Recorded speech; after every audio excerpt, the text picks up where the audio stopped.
Hello everyone, so my name is Leontine Segal. I am a second year PhD student within the Orion B Consortium under the supervision of Jérôme Petit and Antoine Roueff. And today I want to talk to you about, so what we do is developing and studying model of GMC, so Giant Molecular Cloud, enable us to take into account the diversity of information that we can infer about the medium when we are simultaneously observing different molecular species. And today I want to talk to you about a main concept that we are facing constantly when we are modeling is the notion of bias. And this through the application on the Orsen Nebula that you are seeing here.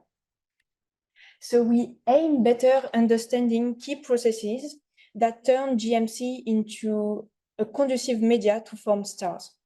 And these processes are very diverse, so they can be physical, for instance, gravitational collapse in the densest region of the cloud, but can be chemical as well, for instance, photodissociation in the by far ultraviolet photons that can interact with the outer layer of the cloud.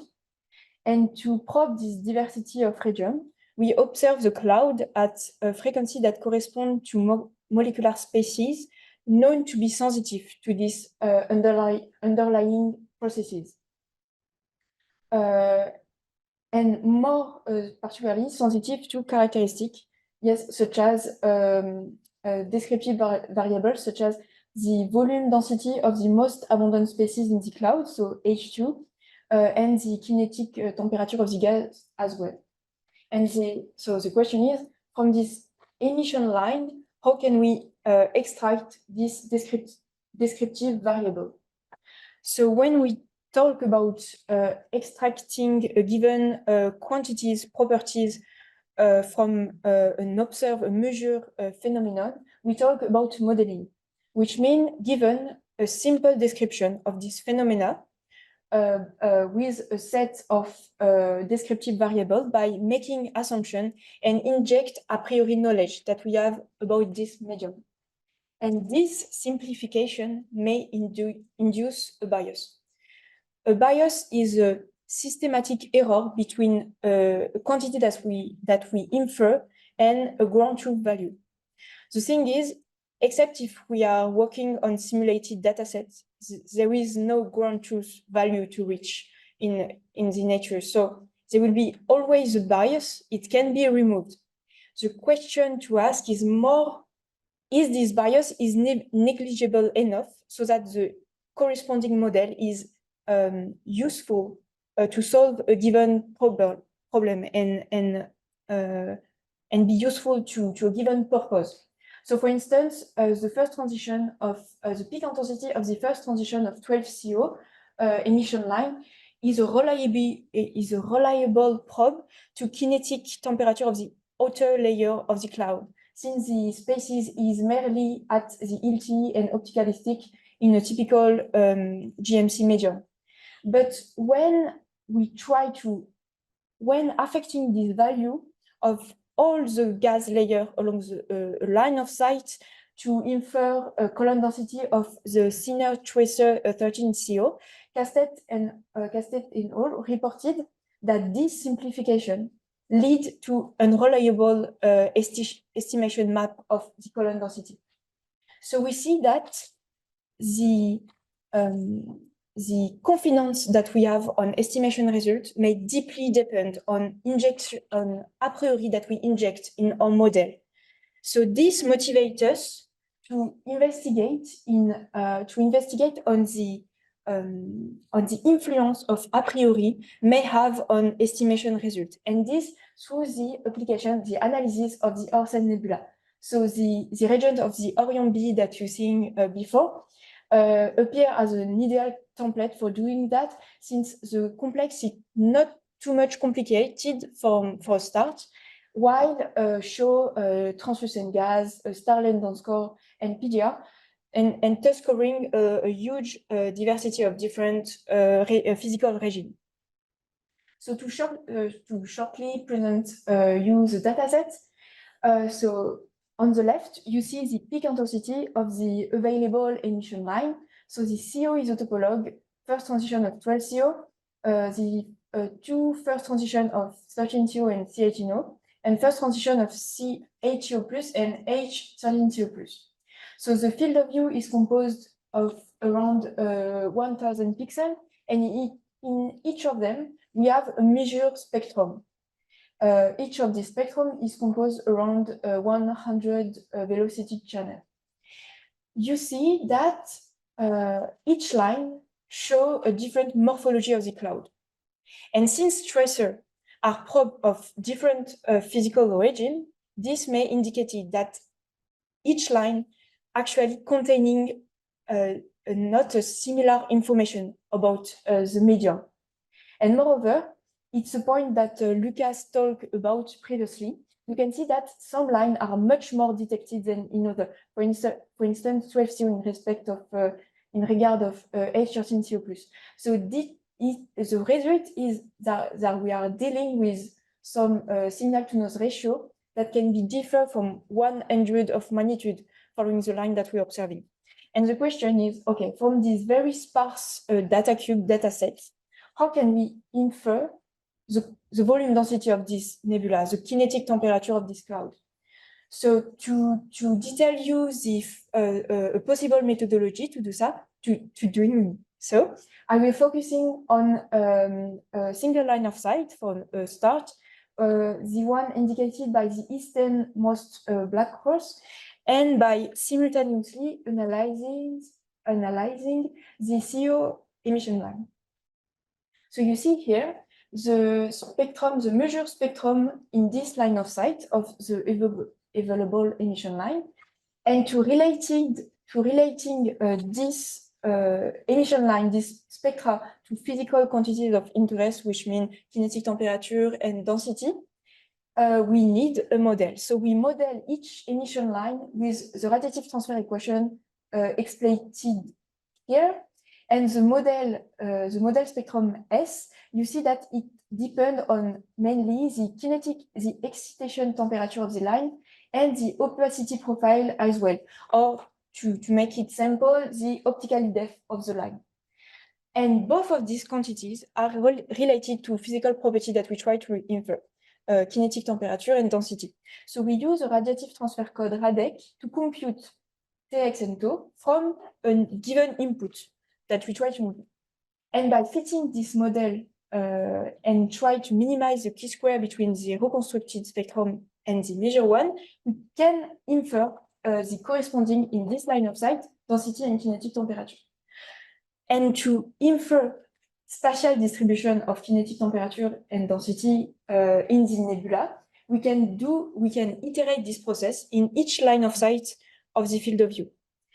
So for instance, for this experiment, when we simultaneously analyze this line, we can show, for instance, the inferred kinetic temperature. So what we see here is maybe a cold filamentary structure surrounded by a warmer gas layer. But we can also do the same experiment.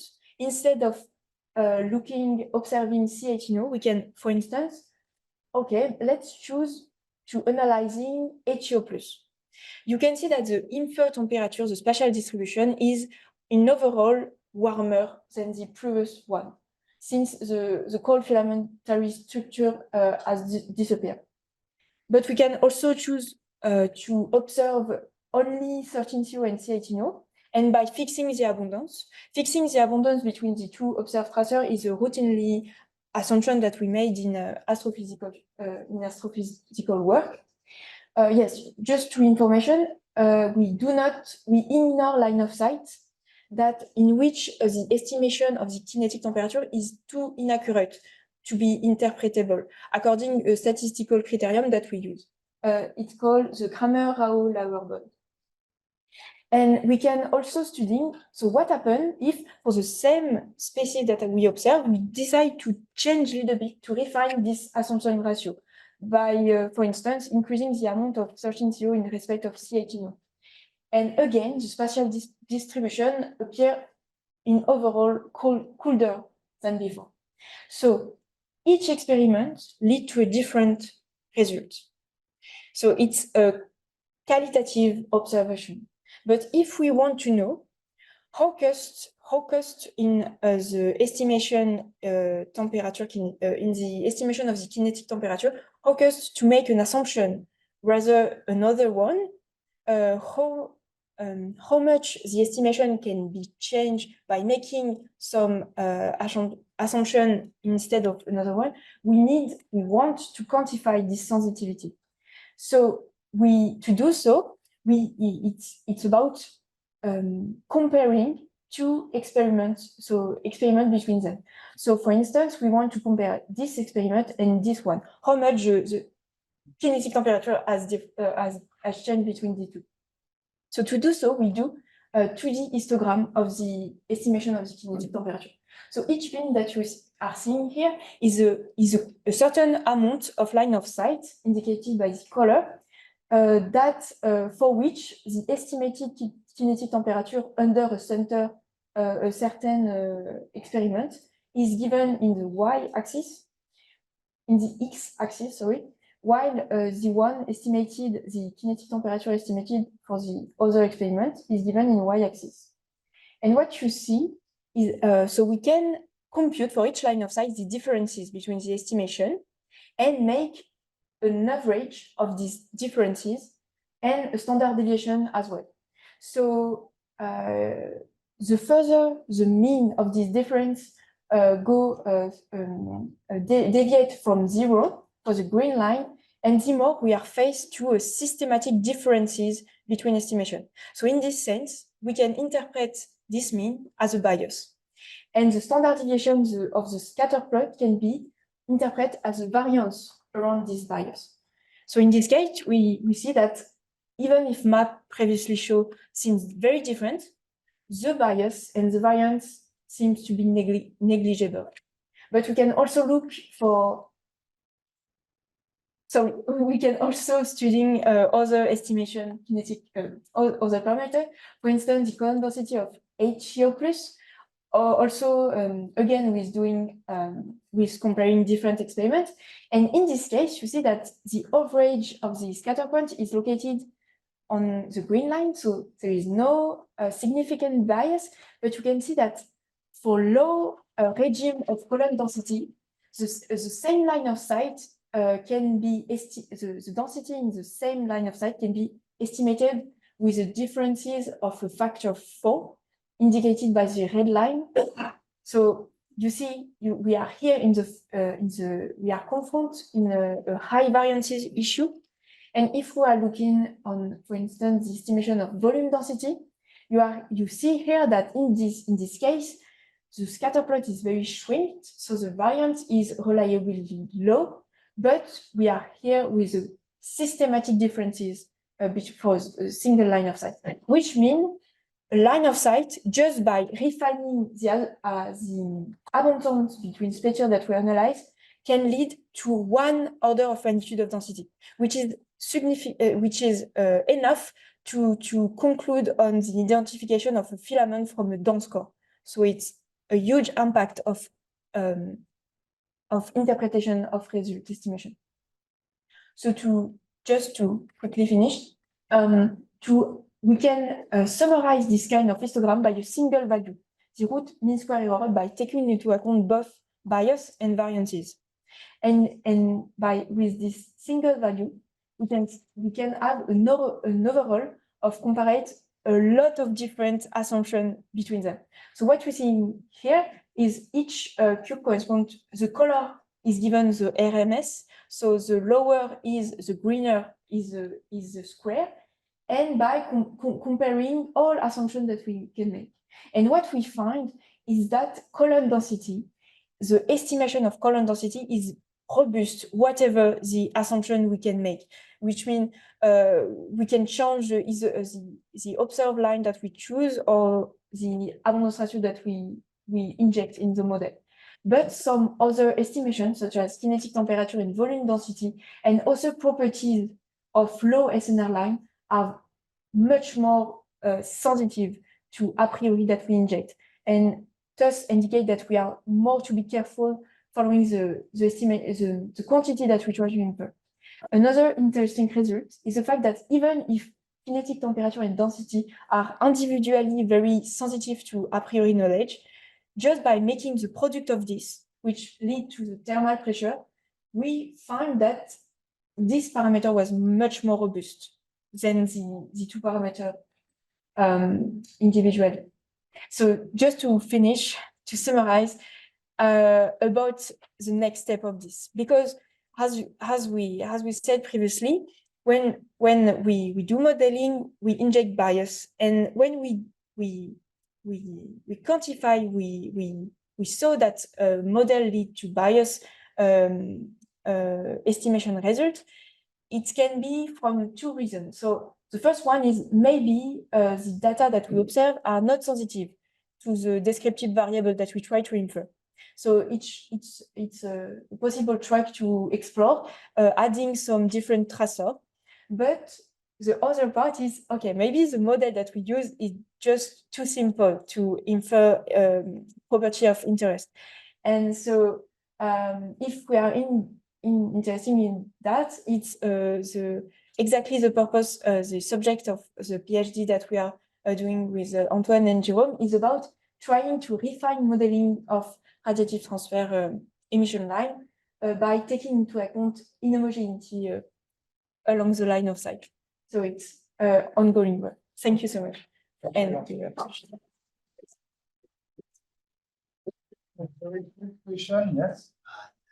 I missed something here. So when you derive the kinetic temperature, so it seems to me that the freedom of the free parameters are larger than your data. So what do you assume? So what's the assumption when you derive the kinetic temperature, because you just use one transition of CO, 13 CO, and C18? Actually, we use the two transitions for C18O and 13CO, and we only try to fit the peak of 12CO because it's expected to be opticalistic and at LT. We just so maybe the point to detail is this point when is this part. You see that by trying to fit in this, the TX, the excitation temperature of the line and the opacity depend on the kinetic temperature that you give in the radiative transfer code RADEC. So for each couple that we inject, assuming kinetic temperature, volume density, column density, the code give, okay, for this line, it corresponds to an excitation temperature and an opacity. From this result, we injected in the radiative transfer code, and we get an emission line that we fit. Actually, here the fit is good because it's optimized, but there is a lot of iteration to optimize this fit, and by iterating this, it's by this process that we refine the estimation of the taking. We change taking until reach a good TX and TOS, such as the model fit to the emission line. I'm not sure if it's to answer your question. Transition of 13 CO and yes, simultaneously. When I said that we minimize the chi-square, we actually take into account, we sum the chi-square of each of line. It's what I say, it's what I call simultaneously observing different tracer. We take into account all of it. And actually, this is why the question of SNR is very important in this case, because we saw that each line contains different information, and also they are affected by node differently. So we have actually taken into account this noise when minimizing the chi-square during this fit of the model. Thank you. Thank you, Jean.